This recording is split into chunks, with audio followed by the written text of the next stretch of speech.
Now I explain the further another topic, that is determination of the molecular formula. How to determine the molecular formula? If the percentage amount is given to you, then how to calculate? So before knowing that how to determine it, first of all you should know what is molecular formula. So molecular formula is nothing.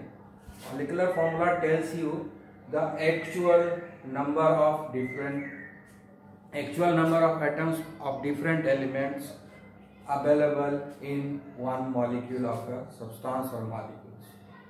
That means it gives you the actual number of atoms of each and every element present in a particular compound.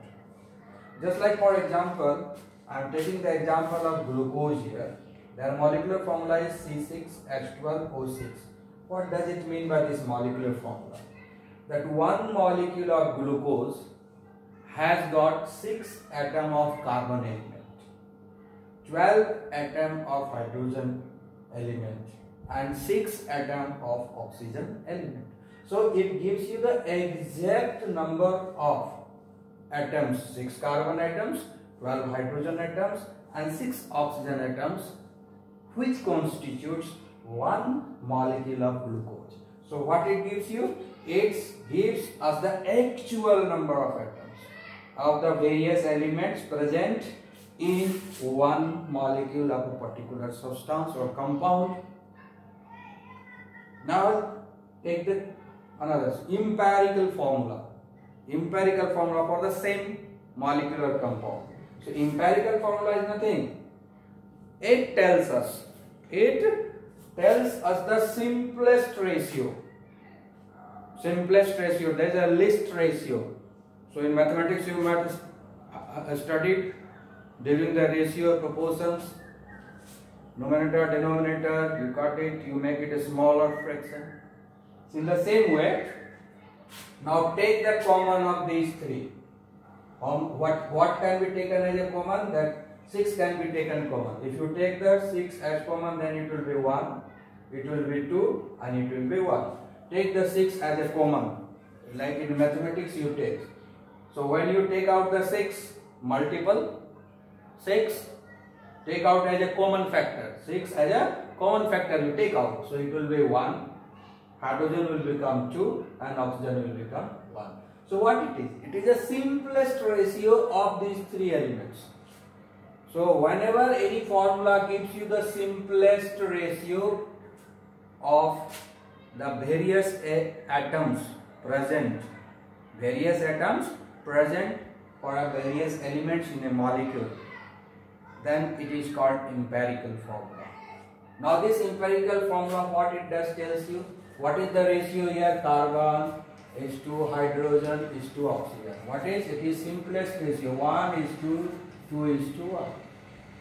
It is 1 is to 2 is to 1. This is the simplest ratio of carbon, hydrogen and oxygen atoms.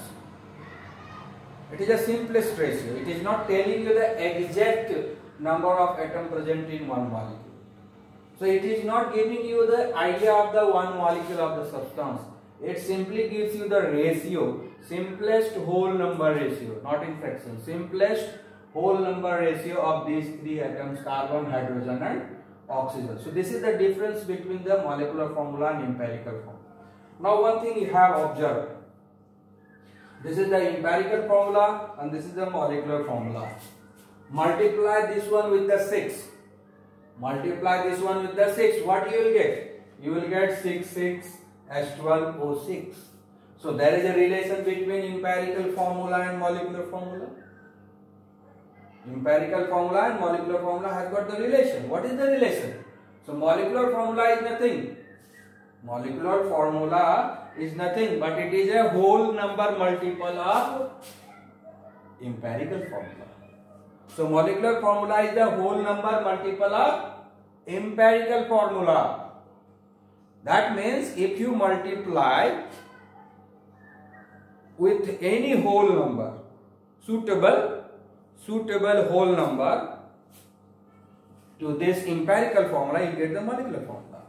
That means if we multiply any suitable whole number through this empirical formula, we will get molecular formula. So here the suitable number is 6 here. It is 6. So if you multiply this one as 6 with 6, then what you are getting?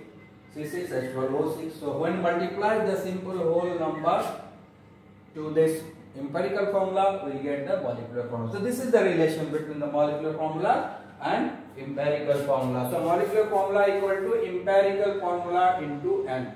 This is the n, which is the whole number ratio. It is also known as factor. It is also known as factor. So how you will find out the factor? So from this you derive one equation, n equal to molecular formula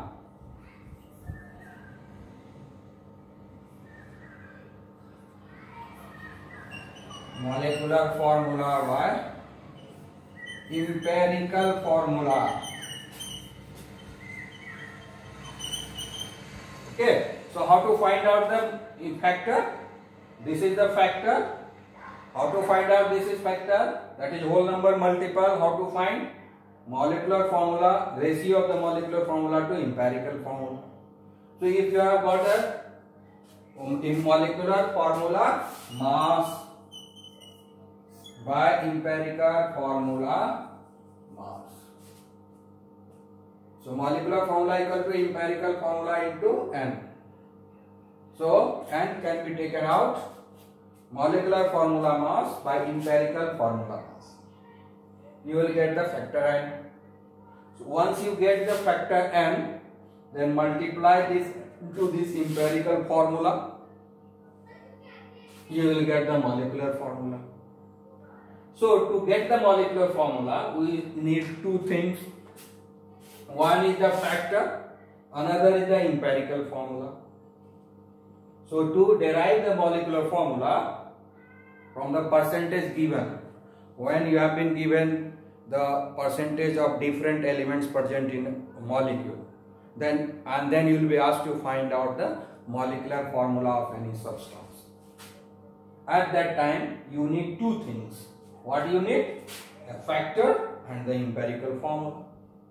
This factor you will get from this formula, and to find out the empirical formula there is a process which I will discuss right now in next video. So we will discuss this one, how to find out. So after getting the empirical formula, you will be given the molecular mass. So when you find out the ratio of the mass of these two, you will get the factor n, and you multiply this factor n to this empirical formula, you will get the molecular formula. So in the next video I will discuss how to find out the empirical formula.